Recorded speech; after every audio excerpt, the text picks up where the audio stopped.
Is the ego the source of our thoughts, or are our thoughts generated elsewhere and pass through the ego? Oh, thank you. Yeah. There is no ego apart from the thoughts. The thoughts, identification with thoughts, is ego. But the thoughts that go through your mind, of course, are linked to the collective mind of the culture you live in, humanity as a whole. So they are not your thoughts as such, but you pick them up from the collective, most of them. And so you identify with thinking, and the identification with thinking becomes ego, which means simply that you believe in every thought that arises, and you derive your sense of who you are from what your mind is telling you who you are. Opinions, viewpoints of that's me. That's some people talk to themselves and you are, oh, you are so good. Why doesn't the world recognize you? Or the mind says, you're no good.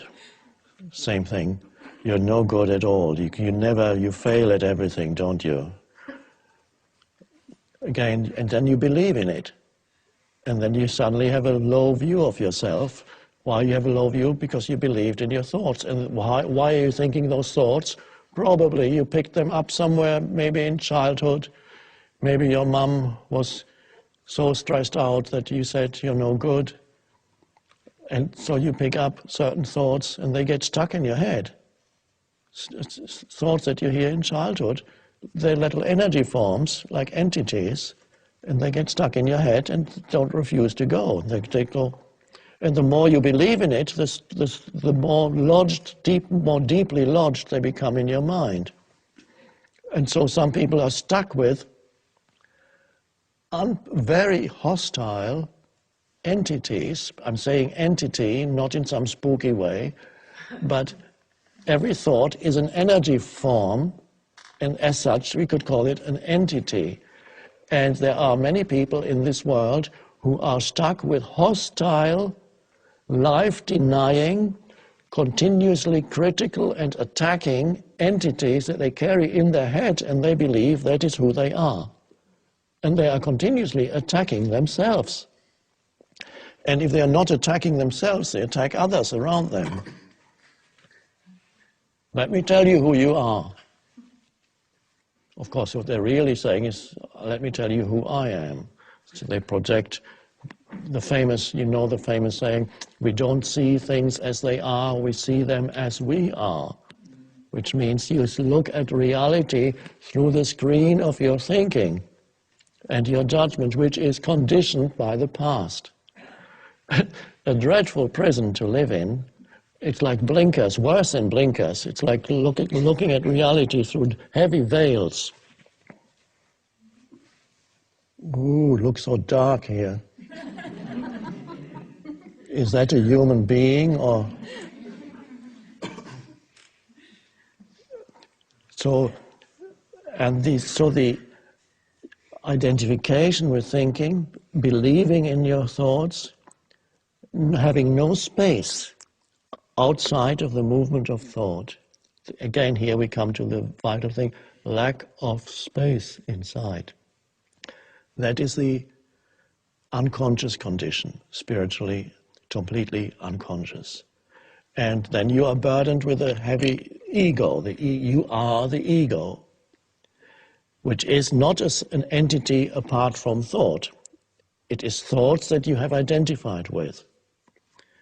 And the first moment of freedom comes when you realize that certain thoughts have been going through your head for years, perhaps, and that they are only thoughts, and that you are not the thought, you're the awareness.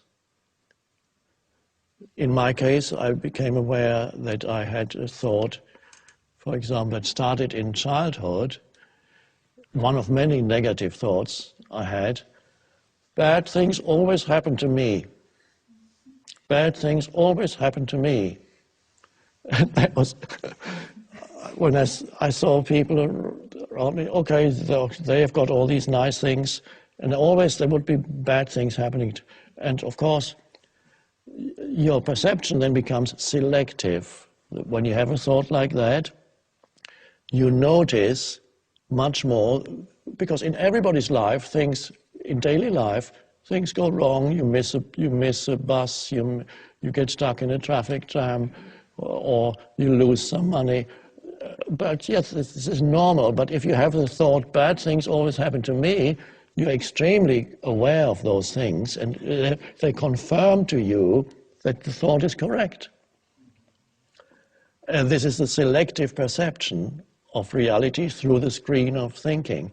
So the reality will confirm to you, and not only that, that thought or any thought of that kind actually attracts bad things, negative things.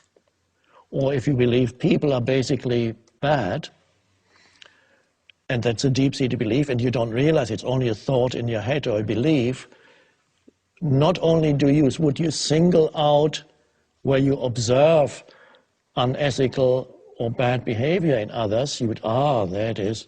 Not only that, you actually are much more likely to encounter people who manifest that kind of behavior because you attract it. And so that's just incredible how people create their world through that. So freedom comes from stepping out, encountering, first of all, a little bit of space inside you, presence. And then from there you realize certain thoughts as repetitive and just a thought. Bad things always happen to me. Oh, there it goes again. I thought that before.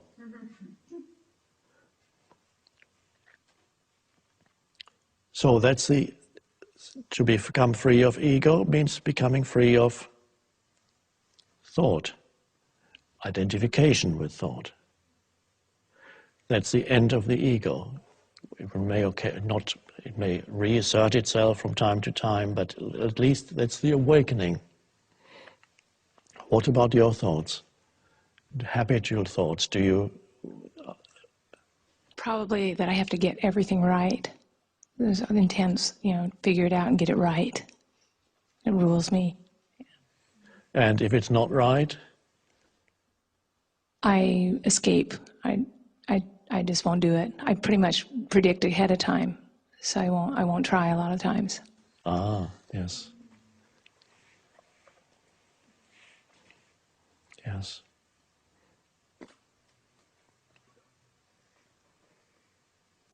Some people are afraid of not succeeding in whatever they do because they have their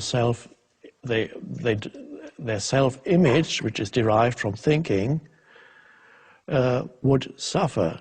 If I fail at something, then my self-image will be injured, and therefore I'm not even going to try.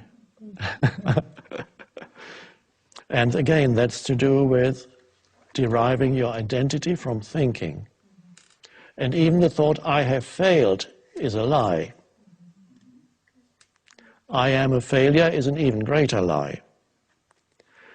You have not failed, you can simply reinterpret and say, I've learned something here.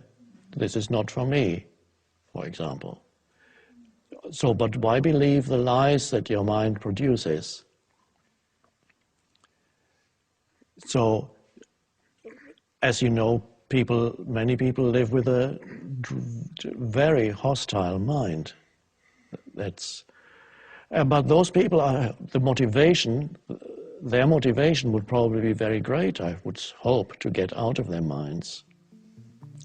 But first they need to realize that their problems are self-generated, mind-generated, not world-generated.